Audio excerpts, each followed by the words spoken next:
Good morning, everyone. So I want to give everybody a hearty welcome, and this is a Group Foundation for Advancing Mental Health sponsored event. So we are happy to feed you this morning, and I hope you're feeling fed in many, many ways this week. We have one more day to go, and AGPA Connect will have passed again. I always feel a little sad and a little happy about that. So this morning, and I'm Karen Travis. Did I say that? Oh, I'm Karen Travis, and I'm the chair of the Group Foundation for Advancing Mental Health. My co-chair, Daryl Pure, is right here. Vice chair, excuse me. I see I've already made an error, so I can relax now. I've had a correction.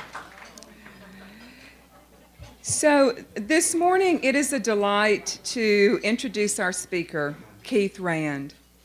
When I called Keith to ask him if he would do us the honor of speaking at the Fellows Breakfast, he appeared very hesitant.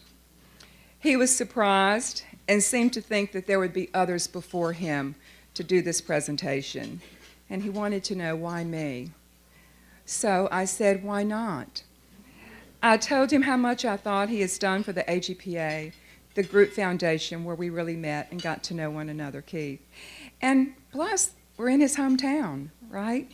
He was humbled by the ask and wanted to know if there would be certain elements that he should cover in this type of talk. So I let him know that he could pretty much talk about whatever he wanted to tell his fellows that might inspire us for today. He called me back later and we spoke again. He accepted the invitation and told me he wanted to speak personally about his own journey. He shared some of his journey with me at that time, and it was a very moving story of great vulnerability. I asked Keith for a brief bio, and these are some things that I learned about him. He joined AGPA in 1999 and became a fellow in 2012. He lives here in Los Angeles, where along with Gil Spielberg and Michael Frank, he is considered to be a sought-after, skilled, and seasoned group therapist, running 3 groups each week in his private practice for many years. He served on the board of the Group Foundation from 2010 to 2017, and he is currently on the AGPA Board of Directors. Having served as president of the Affiliate Society here in Los Angeles during a period of what he explained very rapid growth from 2007 to 2008, Keith was awarded the Affiliate Society Assembly Award in 2011. He is responsible for mentoring and bringing a whole new generation of group therapists to the local organization and eventually here to AGPA. He has also served on the local faculty for the principal's course for 15 years and has taught many workshops and led several institutes. In 2012, when Keith was made a fellow, he was experiencing a very critical time in his life. He was then struggling with 2 life-threatening illnesses, so his work as a therapist and in being an AGPA gave him a lot of meaning and purpose, he told me. It was a place he called home. He has since involved himself in the Distance Learning Task Force, was the vice chair of the Education Committee for the Foundation, and just this week, he became co-chair of the Fellowship and Awards Committee. Thank you for taking that on. Keith has studied Italian for years, he told me, speaks it very badly, but makes up for it because he's a great salsa dancer. He lives in West Hollywood with his husband, John, and their 2 dogs, Dodger and Mr. Big. And John is here with us this morning. And this day happens to be the exact day of the 27th anniversary of first meeting John. I'm not...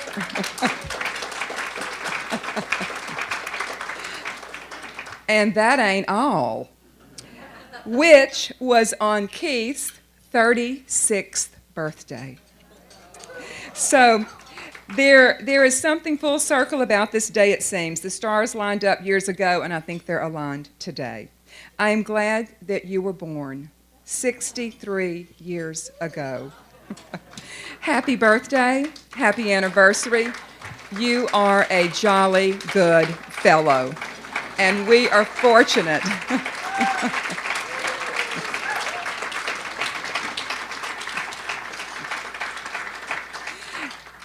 And we are fortunate to have Keith speak to us this morning.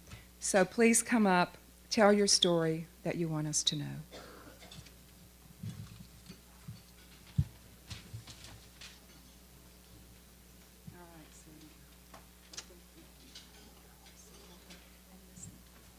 I have a little birthday present for you. Hi, everybody. Thank you. She told most of what I have to tell you. So we can leave now. Thank you, Karen. And thank you, Daryl, and the whole Group Foundation for the opportunity to be up here today. It feels, I was telling somebody, it feels a little bit like a career milestone for me to be talking to my peers who do the thing that I love the most. And it's very humbling, and it feels like a really big week for me because of that. Not just because of this talk, but because of what we're doing all week. I'm having a great time just doing what we do. And so it's wonderful, and making contact with people. I was going to tell you the story of when Karen first called me in November. I was shocked. You know, I thought she dialed the wrong number or something. Because I've been to about 7 of these breakfasts, and every time I've come, it's been a distinguished fellow or a past president or past chair of the Group Foundation who was speaking. And so, and I'm not any of those things. And so I thought, like, do I really have anything to share that's worthwhile? And I've been pretty anxious about that. So I called Diane up, and Diane said to me, Keith, this isn't about getting them to like you. This is just about you telling the truth.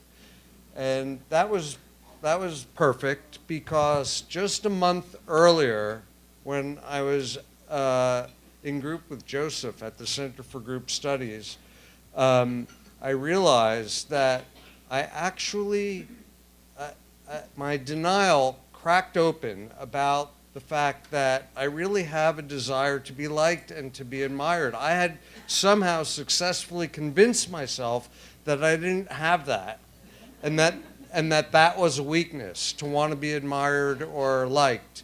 But in Joseph's group, somebody said, you know, I want you to admire me, and I realized, oh no, I do too. And I hated the fact that I realized that, but I came to peace with it. And over the last couple of months, I've been a lot easier on myself. So I'm not so concerned with whether you like me today. But thank you, Joseph.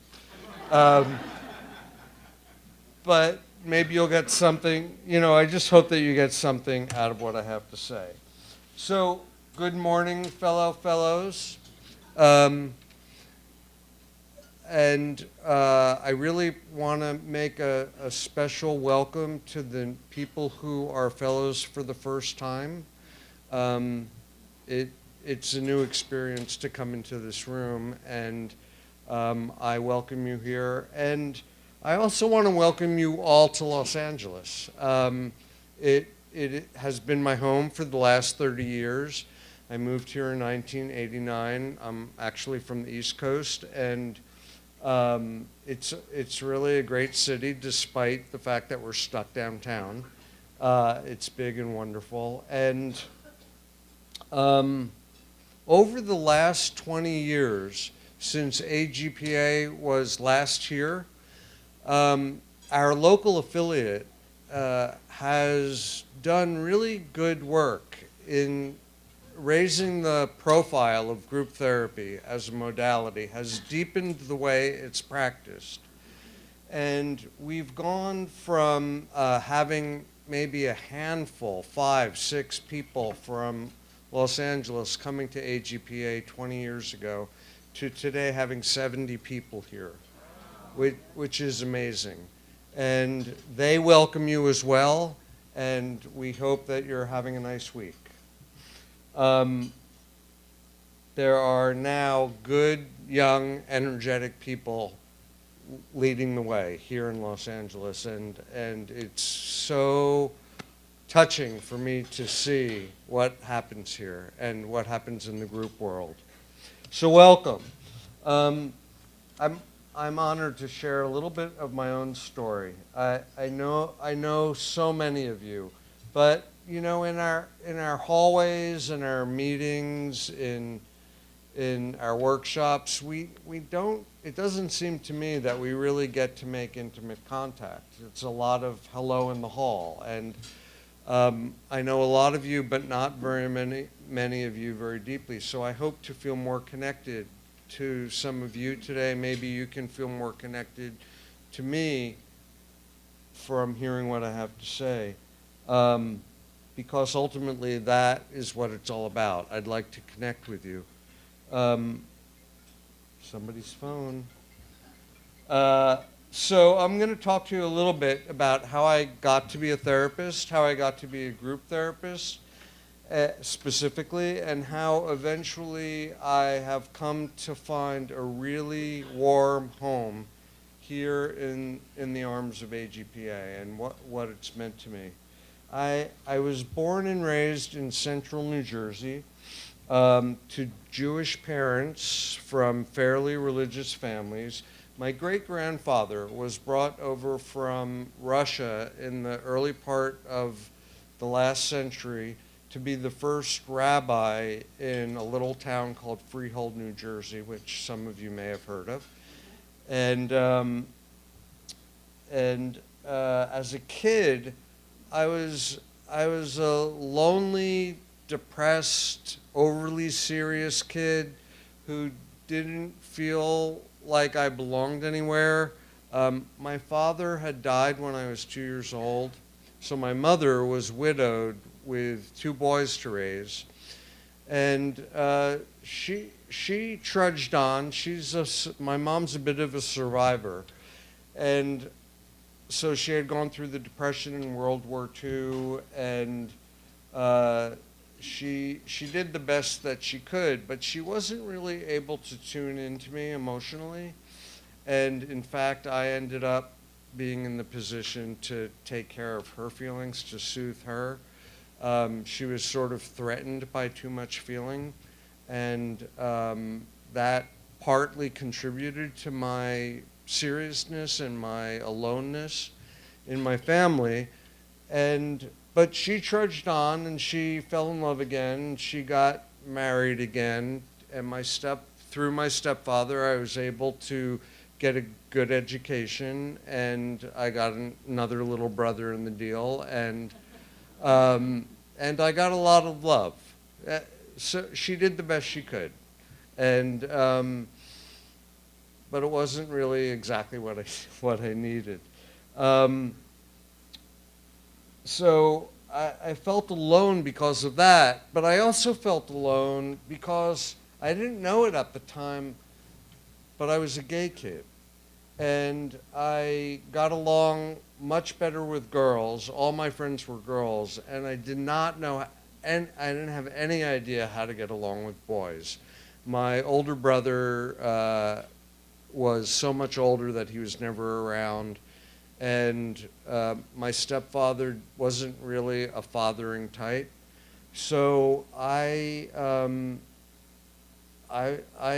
felt sort of very different, and I knew I was different in some way.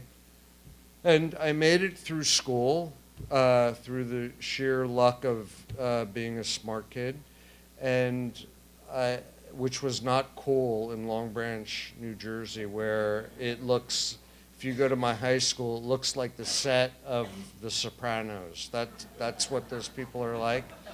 And then at 18, I not only discovered I was gay. Hi, Elliot. I not only discovered I was gay, but okay, Michelle. Welcome. I also discovered drugs when I was 18. And there were two things that drugs did for me. I was able to deal with my feelings of inadequacy, for not being man enough, for not being interesting enough, cool enough. And I was able to skate by as long as I could medicate myself. And the other thing that doing drugs did for me is suddenly I had male friends because I had drugs and they wanted them. So I began to get into a whole new world of maleness, and that was very different. Through my 20s, I'll spare you the details of my 20s, but I did drugs every day. At the point that I finally stopped, I was doing 20 Percodan a day just to get through the day. And it was pretty bad. I was snorting heroin, I was snorting Dilaudid, I was doing all sorts of crazy shit. And I was really lost and I was a mess. I had gone to Clark University in Massachusetts for my undergrad, which is the only place that Freud spoke in America. And I had gotten a BA in psychology, actually with high honors. And I ended up, and I wanted to go on to be a therapist when I was a young kid. But because of my addiction, I ended up throwing all of my grad school applications in the trash because I couldn't do both at the same time. And I spent the next many years doing a lot of drugs and having a lot of fun, but in the end, it was pretty bad. By the time I was 33, I had really messed up my life. In 1985, I was diagnosed as being HIV positive at the age of 29, which at that time in 1985 was a certain death sentence. So I only did more drugs to deal with my anxiety about that. And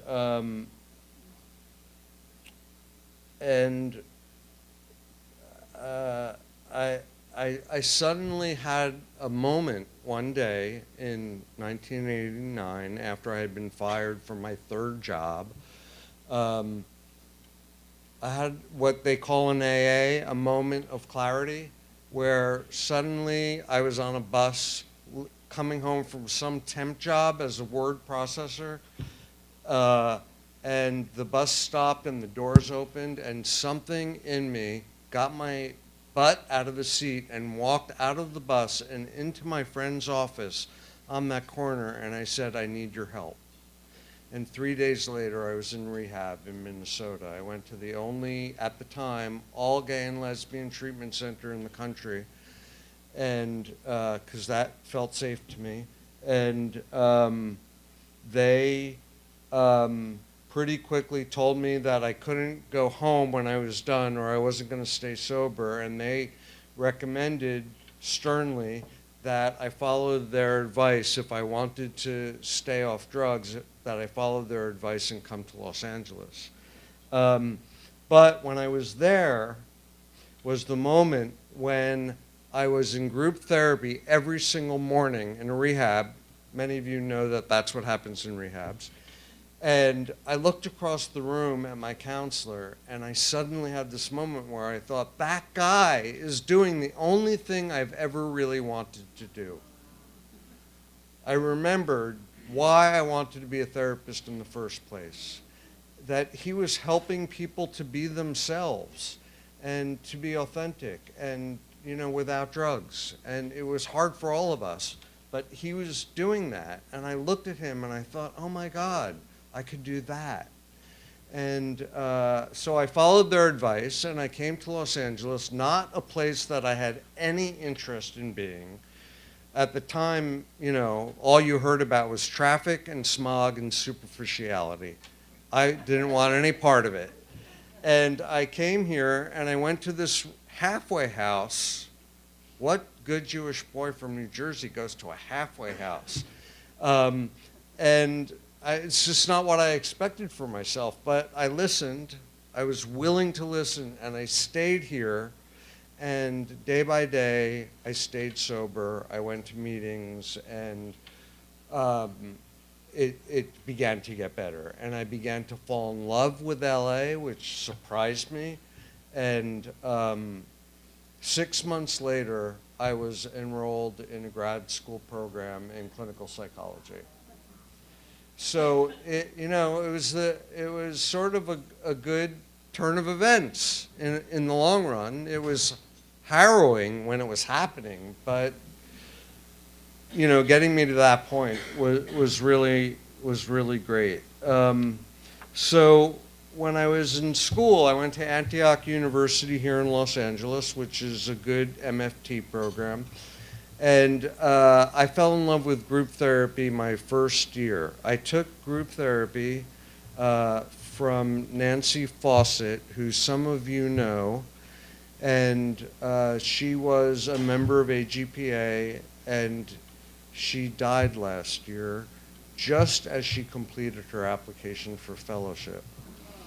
And she's with me here today. I feel her in the room with us. And I fell in love with group therapy. I ran a therapy group in my first training site, despite the fact that I didn't know what I was doing. And I got to see how powerful it was in changing people's lives, because it was a community mental health center, but it was made up of people who didn't know how to have relationships at all, friendships, nothing. They were totally isolated, and by the end of a year, they were having relationships in their lives. And I was watching this and I'm thinking, this is fucking amazing. Like, how does this happen? It's like therapy on steroids. It was really working well. And so when I went into private practice soon after getting licensed, I started a gay men's group, which I ran for 17 years. And that was tricky because I had to deal with a lot of group resistance around sharing feelings because there was so much shame in the room. So, if you're not allowed to have the feelings that you have, so let alone share them. But at the same time, I started, Nancy invited me to co-lead with her, and we started a co-ed group. And I saw that the people in my co-ed group were growing far more quickly than people in the gay men's group. And I learned something about a built-in resistance when you have a homogenous group. And so I stopped running a gay men's group eventually, and now I have 3 groups in my private practice. And I also taught group therapy there for 8 years. And in 1999, at the urging of Michael Frank, Michael, are you in the room? At the urging of Michael Frank, I came to AGPA, and he told me about the institute, and I came, and I've only missed 2 since, and I missed both of them because I was ill. And I've stayed in weekly consultation for all these years with people like Gil Spielberg and other people in Los Angeles and other people since. And after I did some work at a psychoanalytic institute in 2004, I decided that what I wanted to do next was to learn everything I could about group therapy. And my hope was that I would become a master group therapist. I'm not there yet, but I'm on that path. And so I enrolled in the Washington School of Psychiatry, and that was great. Great faculty, Rosemary and Mary and Marietta, and B. Liebenberg, who's 100 years old now. It was, not yet? Soon. Okay. But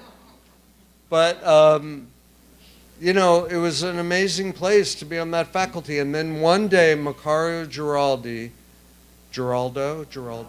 Giraldo invited Priscilla Kauf to be a guest speaker there. And within 3 minutes of Priscilla speaking to us, I had fallen in love.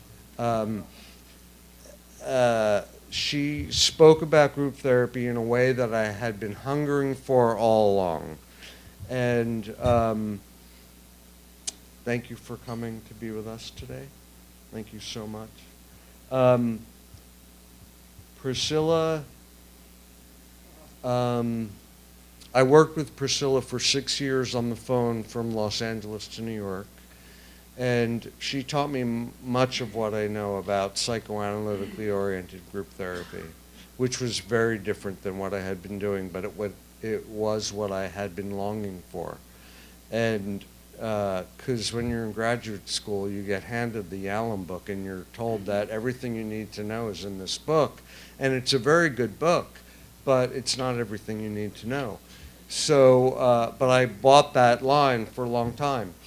So I began to expand my depth. And Priscilla also believed in me more than I believed in myself. And she encouraged me to join the group foundation board, which I did. And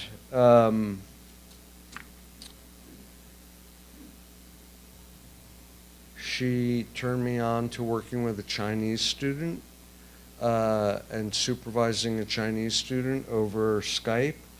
And I learned how to work analytically in group, even though I wasn't a psychoanalyst, a trained psychoanalyst. So along the way, I have found a home here after the group foundation board, you know, after starting to serve on the group foundation board. I have really found a home here, a home that felt like one I had never had, much like we want our clients to find a home or the experience in group of what it feels like to be in a family that can talk about things and can hold you. And I have felt held. And I've had 5 minutes. Jesus. Okay. How am I going to do that?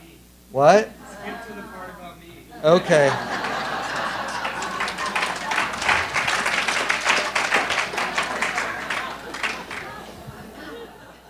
I'll do that.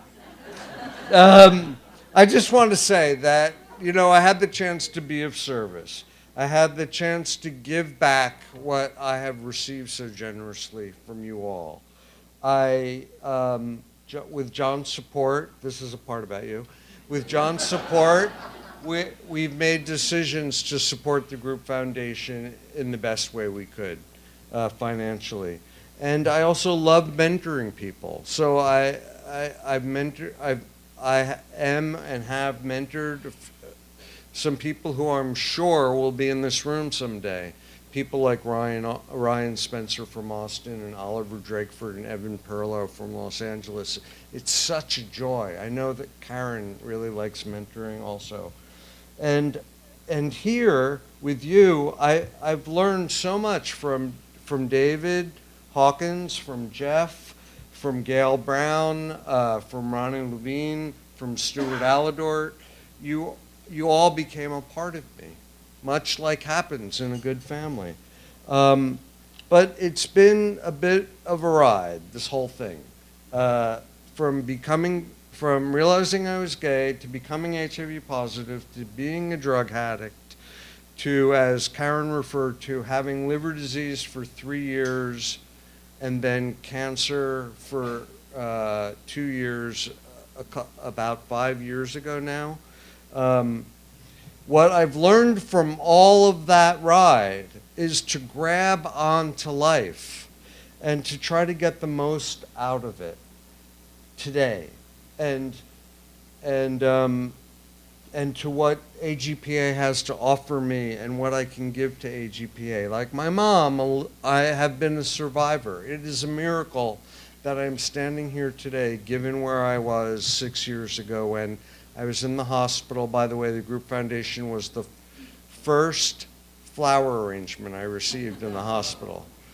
And I just have this sense that there's no time to waste. I'm passionate about being my own best self and helping other people to be their own best selves.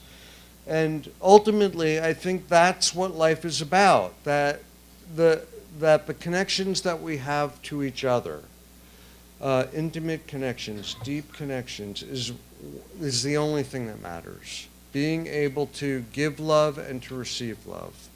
And so that is sort of my mission, and that's what this work is about for me. I'm blessed with a lot of gifts. I have a book group for group therapists that I started at my house 8 years ago. We meet every 7th Sunday. We have breakfast together, and we become a family. And we talk about group process, and we talk about our process, and those people are my new family. And I wish that for everybody. I have enjoyable work.